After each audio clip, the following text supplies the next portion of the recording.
Welcome to Afternoon Light, the podcast of the Robert Menzies Institute, hosted by Georgina Downer.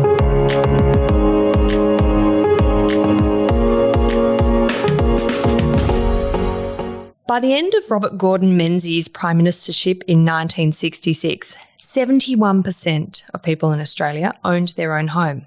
And this was up from 53% in 1947, just before the beginning of Menzies' prime ministership. Sadly, these days, the affordability and availability of houses in Australia makes this great Australian dream less and less attainable. And today, just 50% of 30 to 34-year-olds and just 36% of 25 to 29-year-olds own their own homes. What can be done to solve this problem? Well, joining me today on Afternoon Light to discuss the answers to this question is Senator Jane Hume. Jane is a Liberal Senator for Victoria and Shadow Minister for Finance and the Public Service and Shadow Special Minister of State. Welcome to Afternoon Light, Jane. So good to be with you, Georgina. It's lovely to have you here in the Robert Menzies Institute at your alma mater. It is. I know I love walking through the law quad. It brings back very happy memories. I never studied law, of course, but I do like walking through the law quad. This was where all the cool kids hung out. Yes, indeed. Well, I was one of them, so I, of course, agree with you. Jane, home ownership was central to Robert Menzies' vision, part of his pitch in the early 1940s in his Forgotten People broadcast for this Liberal vision for Australia, homes material. Why do you think it is so very essential to that pitch? I think he really tapped into something that is so fundamental to the Australian psyche. And because he kept reiterating it, and people saw themselves reflected in the values associated with home ownership, it actually became almost a self-fulfilling prophecy. It wasn't just because he got the policy settings right. It's because he created that expectation. We know that home ownership has advantages for both the homeowner, but it also has advantages for the community as well. And that sort of idealism that I think existed in Australia at the time that gave you a sense of a place and connectedness, independence and security. And of course, it was home ownership is really the foundation of family and social stability as well, which was really the sort of bedrock of the Menzies era. So it got to that stage where home ownership rates became much higher, and they still are much higher in Australia now than they are in sort of equivalent affluent countries. And while we know that, I'm not suggesting for a second that renters don't have responsibilities or greatly contribute to the community either, but owning your own home is unlike renting. There are additional rights and responsibilities that renting simply doesn't afford, right down to sort of paying council rates and maintaining your home, maintaining gardens and nature strips and all of those sorts of things. But it also gives you the rights to do things with your own property too, expand it if you need to as your family requirements demand or reflect changing lifestyles. So it became not just an indicator of financial security, but a stake in the ground, Australia, a stake in Australia.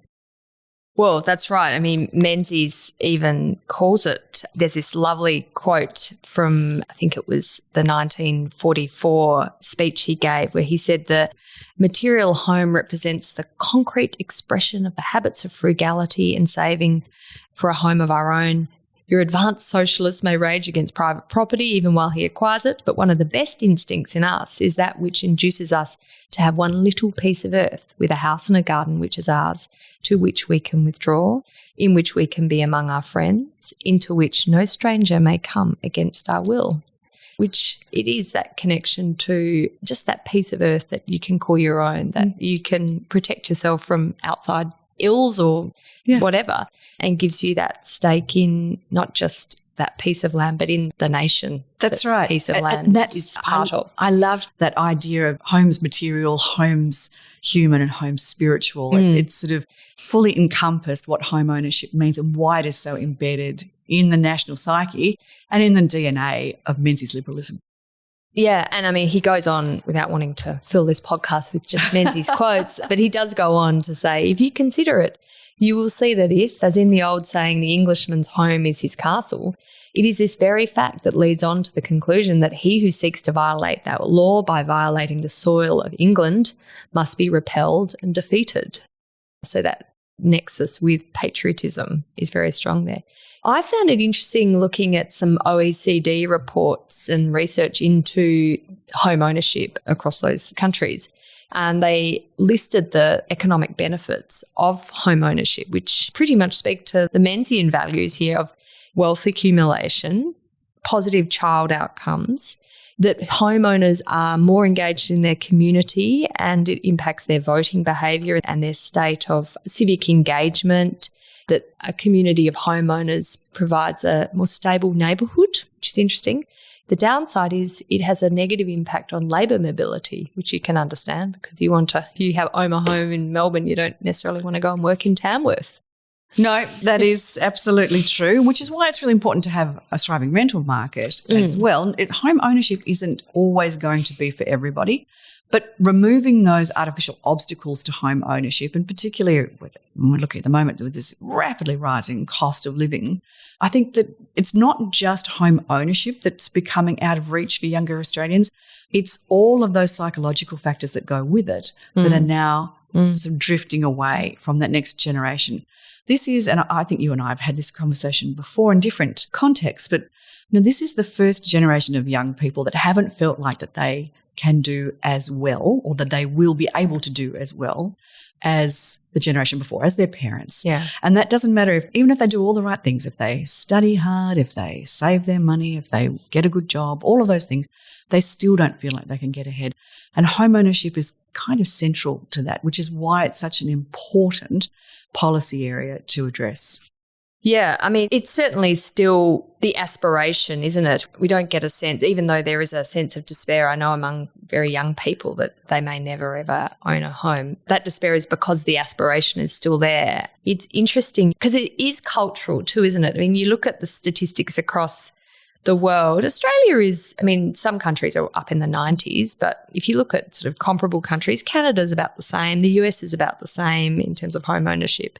New Zealand and the UK all sort of are largely around the same. We're lower than we were in the Menzies era, of course.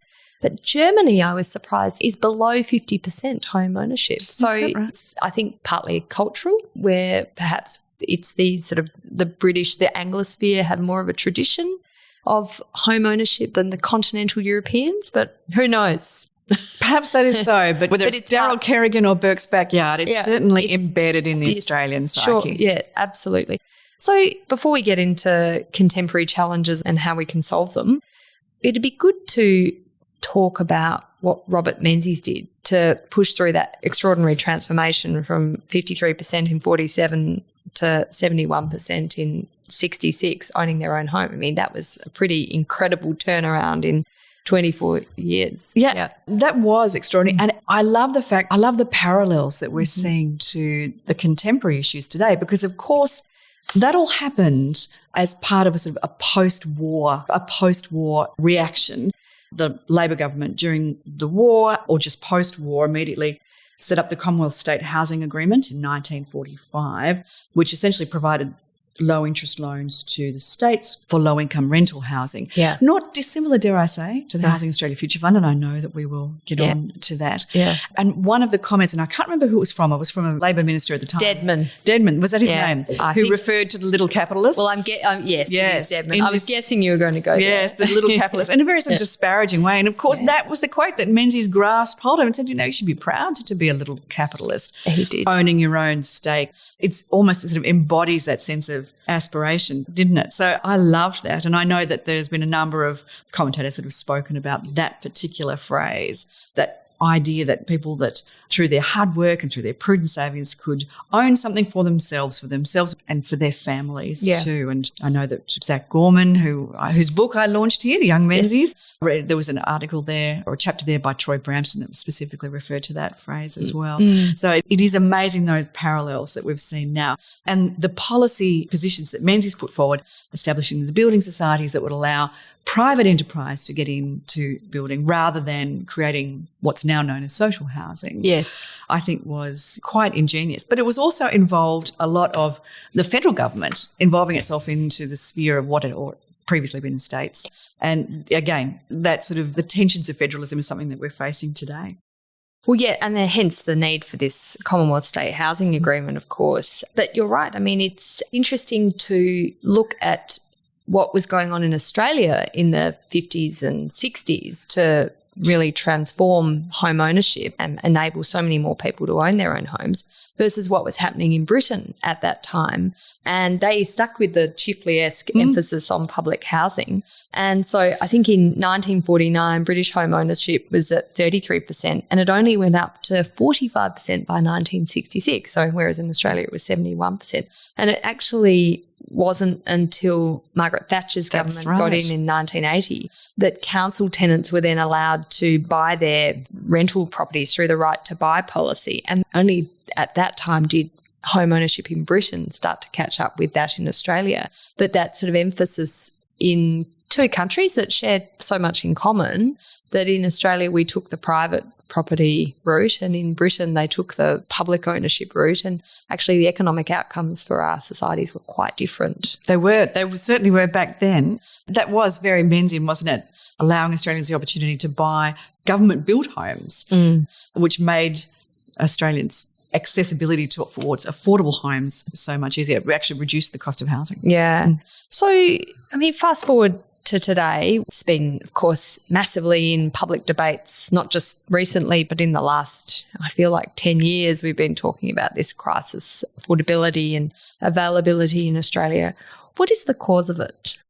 Well, that's a very good question, and it's obviously an extraordinarily complex area. There are lots of levers, both at state level, at a local level, as well as at a federal level or a Commonwealth level. Obviously, at a Commonwealth level, one of the levers that we pull is immigration, which, of course, requires a constant supply of new housing, particularly at the levels we're seeing at the moment. 500,000 people just in the last 12 months alone, of course, is just exacerbating the housing crisis. There is no doubt about that. But of course, interest rate rises don't help either. That is the ultimate dampener on housing affordability. That's why we're seeing, I think, first home buyers now are at their lowest levels since the Gillard government. New home starts have dropped by about 6.6% just in the last 12 months. And new housing approvals have dropped by 13.5% just compared to this time last year. And we know that just a mortgage of around $750,000, which sounds like an awful lot of money, but in fact, it's not that far off the average size of a mortgage, is now costing an Australian family around $22,000 a year more than it did last year. Now, $22,000 a year, that's not the sort of money you find down the back of a couch. No. So a lot of that, though, is because of the economic settings that we've got right now. If you don't tackle inflation, which can be caused by lots of different things. I think originally the kickers to inflation were energy prices, and a lot of that came out of Russia's invasion of Ukraine. But if you turn over all of your inflation woes to the Reserve Bank to use monetary policy only rather than tackling it with fiscal policy, well, then, of course, your interest rates are going to go up because they've only got one tool in the shed, the RBA. Yes. And it's a very blunt tool, and it specifically hits homeowners more than anybody else. And it has a flow-on effect too to renters because, of course, landlords seek to recoup their costs from higher interest rates too. Of course. So I think that's why we're at this perfect storm moment now. But the vagaries of federation are a problem. We know that the states are largely responsible for release of supply. Yes. And we also know that local councils, less so in Victoria, and I'll go into that in a moment, but local councils put a lot of grit in the wheels of planning and zoning, which is fundamentally important to make sure that we can open up new supply. It's pretty basic economics, isn't it?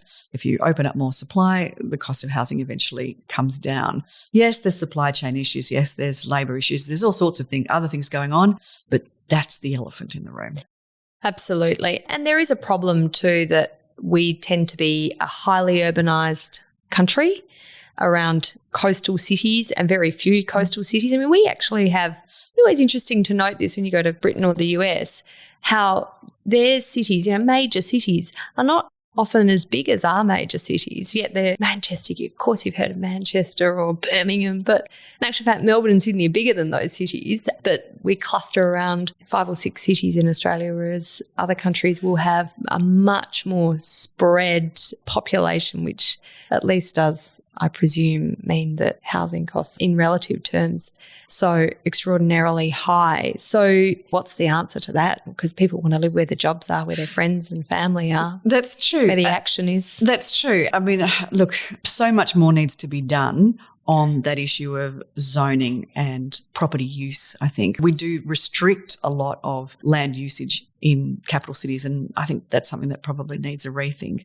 That idea of the sort of satellite cities is always one that we've grappled with. In my home state of Victoria, we've always spoken about Geelong and Frankston and places like that. High-speed rail, all of those things. And that's Can's been kicked down the road of that one again. But you've kind of cottoned onto something there. Infrastructure between those towns, if it doesn't happen, if it's not there, it's very hard for those to become sort of second cities. Somewhere like a Ballarat, if there was high-speed rail between us, Ballarat and Melbourne, you would see Ballarat grow exponentially. Same goes for Geelong. But sadly, I think part of that is just tyranny of distance, and part of it is just poor planning for infrastructure. But immigration is a major challenge here. I mean, we've seen extraordinary increase in the last year of numbers of immigrants coming to this country, and business community was absolutely calling for more and more people to come into Australia because there were just jobs everywhere and no one to fill them. So that responds to a need. But of course, if you come to Australia, you need a roof over your head, and a roof over your head means, well, renting or buying. And that again puts pressure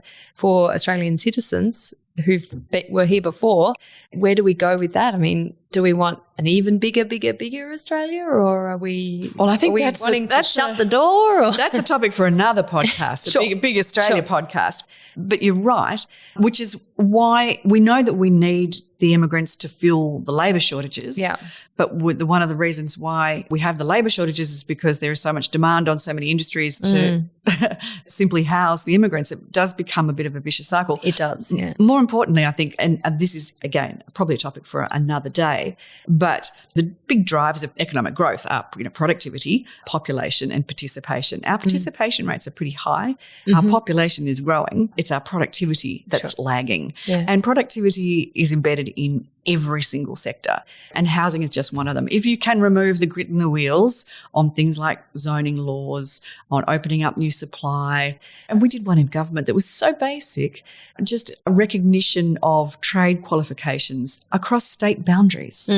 Something like that actually reduces the cost of being a tradie and doing business, which allows that part of the market to flourish. So there are things that you can do, and not all of them are, great big Housing Australia Future Fund, these sorts of massive big ideas. A lot of them are just simply removing the red tape and the green tape from making sure that even if you've got this great weight of capital, that it's got somewhere to go. So tell me about the impact of planning laws, though, on increasing supply, because there are lots of demand-side levers that governments have pulled, but it always seems to me to be the supply issue that we can't overcome. Yeah. And I know that Centre for Independent Studies, I think it was, did a report into what was really pushing up the cost of housing, and they basically said it's local government. Yeah, but the problem is, what do you do about that? I can understand that, but local people deserve a say in what is built in their own areas. I do think that decentralisation is quite important here. For instance, I was out in Moorabool Shire a few weeks back in Balan, and the local council out there was saying that they have 18,000 houses, 100% ready to go. They've got the land, they've got the builders, they've got the lot. But what they're waiting for is the centralised state government tick-off, and they've been waiting for more than 18 months. 18,000 houses. Now, what's the holdup? What is the holdup? What is the holdup? I genuinely don't know, and neither did they. They are literally waiting for a state government, a Labor state government tick-off for 18,000 houses. Now, what upsets me most about that is that because so much money has been now thrown at the states for housing, are those 18,000 houses going to be included, like just business as usual, rather than the new money is going to create additional housing? I just don't know. And the reason why that is because the agreement between the Commonwealth and the states is so opaque at the moment. We know that there were $2 billion that was found down the back of a couch about 2 or 3 weeks after the budget. It's a nice big couch. Yes, it was a big couch.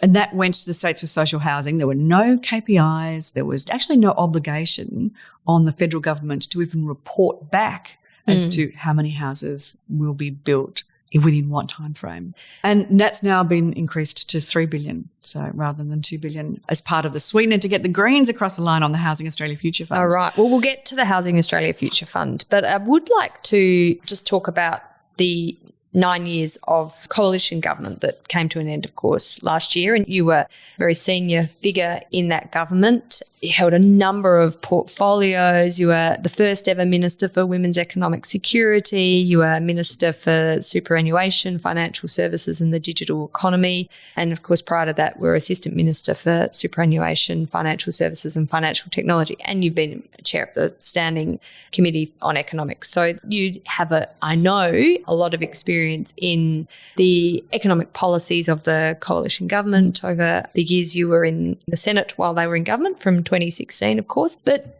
I mean, this problem has not just appeared in the last couple of years. This is a problem that we've been facing for some time. What wasn't working that the Morrison government and predecessor Abbott and, of course, Turnbull in that reverse order, apologies, why weren't those prime ministerships able to deal with this crisis? Well, actually, we kind of did. I mean, to be honest, we had a really strong record for support for home ownership alongside of funding for social and affordable housing, which is primarily the responsibility of the states. There's no doubt about it. Yeah. So the first home buyers reached their highest level for 15 years under the last coalition government, which is something that we were really proud of.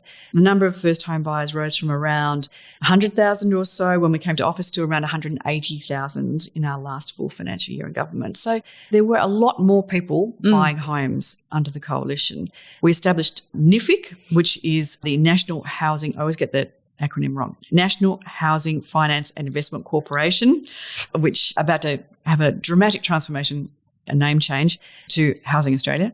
Probably an easier acronym, really. Well, potentially so, that is true. But NIFIC did two things. One of it was establish the National Housing Infrastructure Facility. So that was $1 billion fund that financed critical housing infrastructure rather than the houses themselves to speed up new housing. So this is the supply roads and opening the up. sewage and That's water exactly and gas. right. So that was a supply side lever that we could pull. And the other thing that it did was establish an affordable housing bond aggregator, which essentially meant that community housing providers and builders could access finance at the same sort of rates government could. Right. It was a very, very successful establishment, a very successful institution, NIFIC. About $2.9 billion of low-cost loans to community housing providers went out the door, and that supported about 15,000 or so social and affordable dwellings. It unlocked about 6,500, maybe a little bit more, nearly 7,000 social and affordable market dwellings as well through the infrastructure facility. But we also used that during COVID to establish the Home Builder Scheme, which essentially kept the construction industry alive and kept the economy afloat throughout COVID. That was really important. But there was also the Home Guarantee Scheme. So that allowed people on particularly things like single-parent families and first home buyers to buy a home with a smaller deposit. They still had to repay the whole amount and everything else, but it's just establishing that deposit was becoming harder and harder. Yeah. So that was a really big deal and very successful program and has been continued by this government. I'm very pleased to see. And about half of those 60,000 guarantees that we issued in the last government were taken up by women too, more than half, which is great to see. And then on top of that, of course, we established the First Home Super Saver Scheme, which allowed people to save for their first home within superannuation, take advantage of those higher returns. So that's kept going.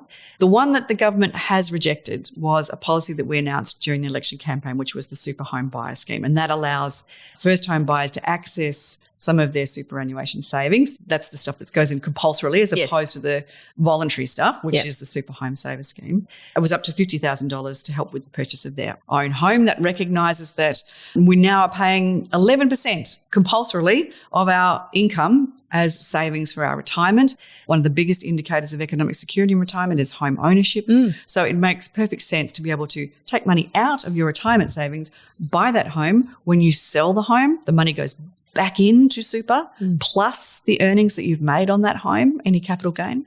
So you get the best of both worlds. You're not robbing your retirement savings, but you're getting that first foot in the door or first foot on a rung of the property ladder. Yeah. And this isn't just buying some smashed avo on toast. No. It's about putting a roof over your head. So that's exactly right. And it's a pretty good investment. And as Robert Menzies said, it's part of that sense of that savings and frugality that comes with home ownership. Absolutely. And all the benefits that come with it. What about the baby boomer generation? There's criticism that they live in these big houses that, they brought up their children in, and hear of these couple living in a 5-bedroom house and they just don't want to sell.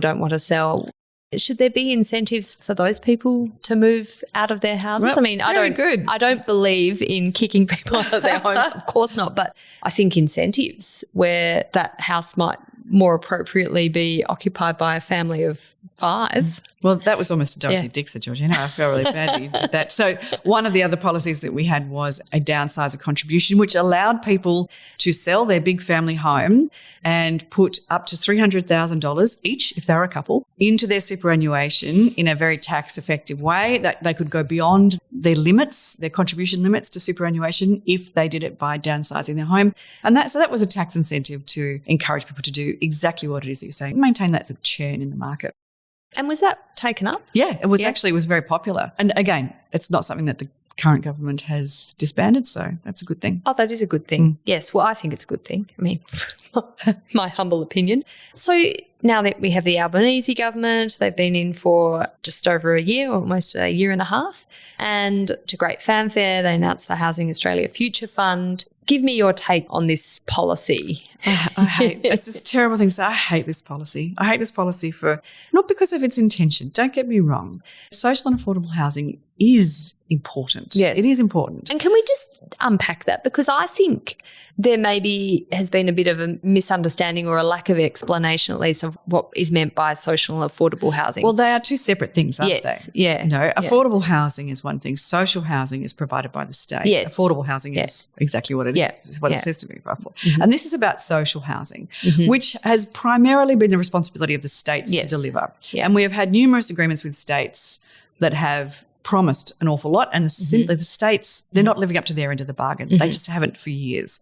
The Housing Australia Future Fund essentially puts the federal government in charge of social housing, which I'm not comfortable with at all. I don't like that constitutional overreach, and that's wrong. So let's put that aside for the moment, though.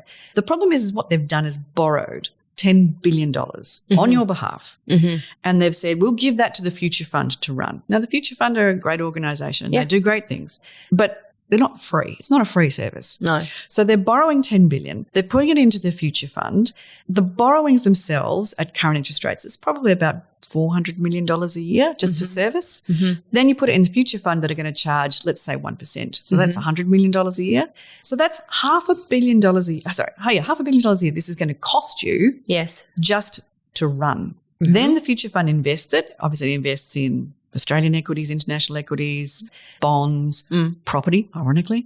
And whatever return it makes, it can then invest in social housing. Right. Now, had this fund been legislated for a year ago, the Future Fund made a loss last year. Had the fund been legislated a year ago, this thing would have not only cost you $500 million in servicing, but it would have lost $370 million in its first year. So $870 million just disappeared with nothing to show, but not a single house built. And I will lay you odds, even though it has gone through now, it was legislated last week with the help of the Greens and an additional $1 billion, I will lay you odds that by the time we get to the next election, Labor will not be able to point to a single house and say that the Housing Australia Future Fund built that. Not one. Because Jim Chalmers, Federal Treasurer, he said, I think earlier this year, that the federal government had set a target of 1 million new homes to be built over 5 years from 2024, which actually is a figure largely in line with the current level of housing being built, which is about a rate of 200,000 houses a year. So he actually, it's not very aspirational, 1 million houses over 5 years. It's just saying we want to continue. But at the same time, it's the state, it's government crowding out the private sector. Yeah. Because those million houses, they would have been built at some point or another by the private sector. Now, this creeping nationalism, and we've seen it not just in the Housing Australia Future Fund, we've also seen it in the National Reconstruction Fund, which takes an equity stake in people's businesses in areas that we've identified as manufacturing priorities. Or I feel deeply uncomfortable when government starts taking stakes in what should be private enterprise. And the next step, of course, is Labor's big signature policy, which is co-ownership with new home buyers. Yeah, so this is the affordable housing piece. That's right. So how does that policy work? Well, we haven't seen the details of it yet, but essentially my understanding is that they are going to co-own your house with you until you can pay them off. It's like essentially the government being part of the bank, but they take an equity stake, not a debt stake. Right. So I buy a house and I have some co-ownership arrangement with the federal government. So I might own 70% and the federal government own 30%. And then what at the end of it, when you sell it, you pay back the federal government 30% of the sale price. Right. Okay. Oh, well, now, that's my understanding. I haven't seen any detail come out about that yet. There has been no legislation presented to the Parliament, so we'll see whether they can sort of shave off the rough edges. But I feel instinctively uncomfortable when the state starts crowding out the private sector and taking stakes in what should be private property and private ownership. So it's interesting. The Greens, were established, of course, as a party of environmental activism. I mean, Bob Brown has an incredible story of what he's done from the early 1980s with Tasmanian Dam, the Franklin Dam, of environmental activism. So it was established as a party that really had a focus on those issues, but latterly has become focused on economic issues, and one at the moment is renters, the cause of renters. And the Greens have been highly vocal in their support or not for this Housing Australia Future Fund legislation, and eventually have come to the table.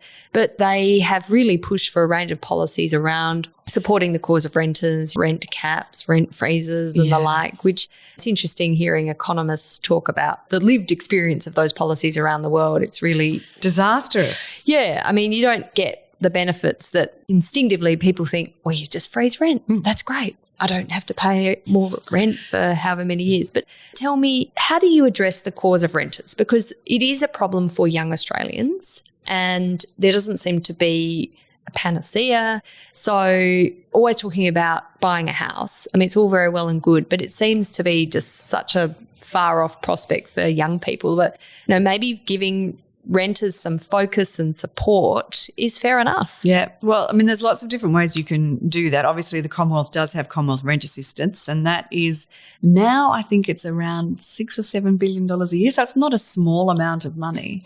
But again, the answer really is supply. Once there is more supply of rental housing, well, then the renters are in a far more powerful position. Whereas at the moment, theoretically, the landlords are in the more powerful position because they can adjust their rents. The problem is government intervention is getting to the stage where landlords are throwing their hands up in the air saying, I don't want to be part of this anymore. It's all too complicated. If you're going to put rental freezes or rent caps or whatever it is on preventing me from making any money out of this investment, well, why would I be here? I'll go and find a much simpler investment in the stock market or whatever it might be. They actually rent caps have the perverse effect of pushing up rental prices in the short term, and they undermine the supply of new stock in the long term. So we would never support a rent cap. But you can see why the Greens are going there, because if you're a renter, it's very easy to say, if someone just would put a cap on my rent, that's a very appealing policy and it can be done tomorrow. Yes, that's right, because when you start talking about supply, that's all very well and good, Jane, but quite frankly, even if you solve the supply problem today, those houses are not going to come online, or apartments, for 5-10 years. And if I'm a renter in 2023 and someone offers me a supply solution or a rent cap solution, I might just go, well, you know what? Rent cap today means more money in my pocket, less money in my landlord's pocket. Today, actually, I might like the sound of that versus some amorphous solution that might or might not come off in 5-10 years' time. Yeah. So wouldn't it be better if we removed some of the other obstacles to keeping rents lower? For instance, and the best example I can come up with is land tax. And obviously this is a state-based tax, not a federal tax. So it's not something that, I personally can have a policy position on. But land tax has increased, particularly in Victoria, so dramatically recently that now a lot of landlords were saying that it just simply isn't economic for them to provide longer term and stable leases. It's much better for them to do, for instance, an Airbnb where they can have seasonally adjusted rents. So you can see the perverse effect of overtaxation, I think, in the housing market. So it's one of those things that it's very much the waterbed. You press down on one area of the waterbed and another bit's going to bob up. But to be honest, I think the more you can allow the market to solve a problem, you always are better off. This is one that there is so much intervention from governments, state and federal. If we could peel away some of the layers, I think that we would be much better off. Well, I think people would appreciate a solution. That's for sure. But the solution doesn't always have to be more taxes. And that's I think, where we really struggle. And it seems to be the knee-jerk reaction of a Labor government is we can fix this through taxing people more, rather than how can we repeal taxes? How can we remove some of the layers of red tape? How can we get out of people's way so that the market can sort this out?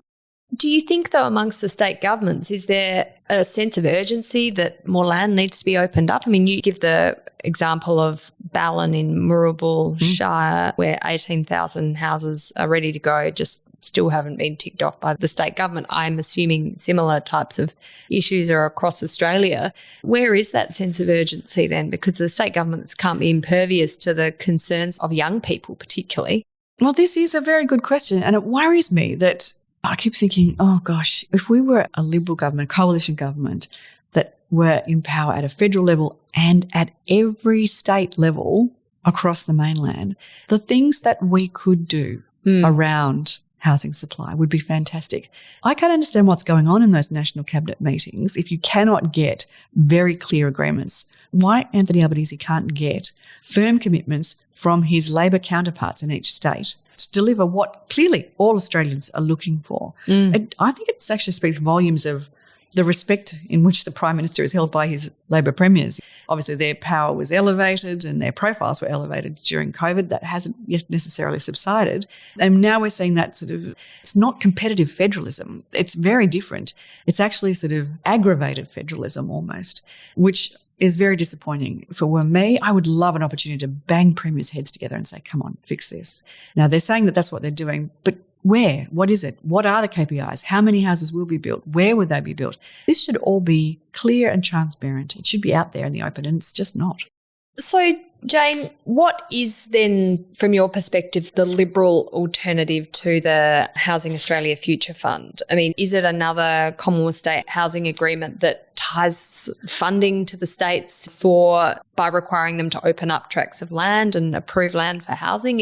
What sort of set of policies would you go to an election, for example, champion the cause of young people? Because I think ultimately, and you look at the studies that have been done recently into voting behaviour, the problem for your side of politics is that young people don't see their needs being responded to in the policies from coalition governments. They see Adam Bandt saying the Greens are the party of renters. Well, that sounds pretty good if you're a renter and they're invariably young people. So I guess this is a challenge for the coalition, for the Liberal side of politics, is how do you champion the cause of renters through some sort of Commonwealth state approach to the housing problem? Well, I think we can certainly champion the cause of homeowners. Yes. And aspiring homeowners. Because let's not forget that, yes, while about a third of Australians rent, about a third have a mortgage and about a third own their own homes, a proportion of those renters that aspire to be homeowners one day, and particularly young people. That's why I think— Would you say it's most renters aspire to be homeowners? I would imagine, going back to our original conversation, that it's part of the Australian psyche. So I think deep down in the back of people's minds, even those that are really doing it tough right now, they probably aspire to own their own home one day, have a little piece of Australia, all of their own. And so, yes, I think that is the case. So that's why I think that policy of allowing people to access their superannuation to buy a home is a really important one, because it is instant access to one of the biggest obstacles to home ownership, which is gathering together the deposit. The problem, of course, is that's a demand issue. We have to open the supply side as well. And that is going to be establishing those understandings with the states that have clear outcomes-focused tied funding. You're absolutely right. Rather than just this, look, here's another $1 billion, you build some more homes. That would be great. Now, how do we do that? Means the state government's going to have to work with their local councils far better, and potentially we will have to work with local councils too. We know if we can establish a better relationship between federal government and local council, so be it. But we're going to have to start thinking about removing some of the red tape, whether it be environmental approvals or zoning usage, who's responsible for the liabilities for cleanups and all sorts of things. We just have to think about it smarter. rather than just using this one great big, we've got $10 billion, so this will fix it kind of mentality. Indeed.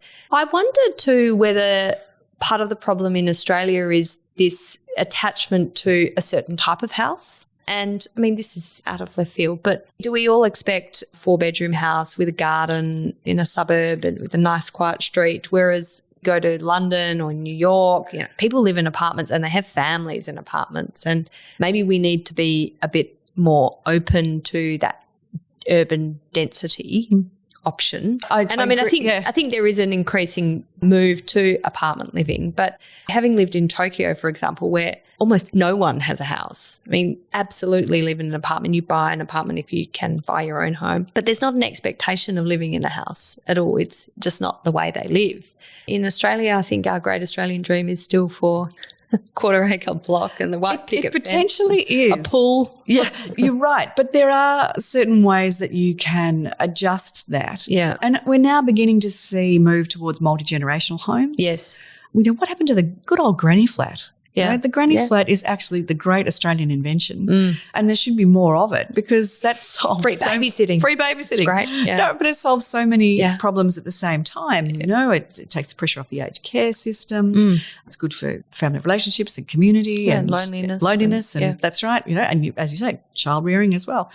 All of that can be solved with something as basic as getting local councils to look on the building of a granny flat more favourably. Yeah, which is a problem. Yeah. It's very hard to do, isn't it? Exactly right. Just before I let you go, one of your other hats is chair of the Cost of Living Committee, and I'd be interested in how you see the impact of the housing crisis compounding that sense of desperation people have about the rising cost of living. Oh, absolutely. And it's because obviously it's not just interest rates, meaning that mortgages are more expensive or rents are going up, but you're right, it's compounding with electricity bills and insurance costs, grocery bills. All of it is compounding to make it everybody feeling like that they're despairing that their dollar isn't going anything like as far as it used to be, even if your wage is going up, because in cost of living is so high, your real wages are going backwards. You do feel like you're going backwards, which is why I think that the most important thing, you asked what a sort of coalition government would do, the most important thing that we could possibly do to make home ownership more accessible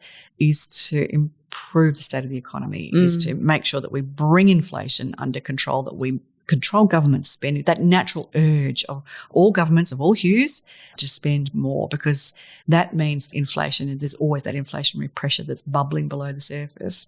So that would be, I think, a fundamental priority of the next government, is to make sure that you have an economy that is ticking along, that has plenty of employment opportunities, where inflation is low, because that is the best environment to allow for affordable housing solutions.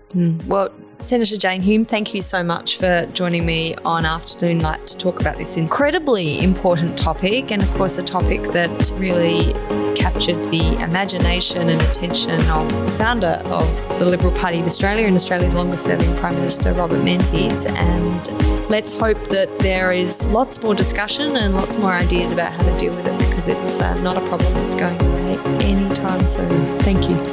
My pleasure. Good to be with you, Georgia.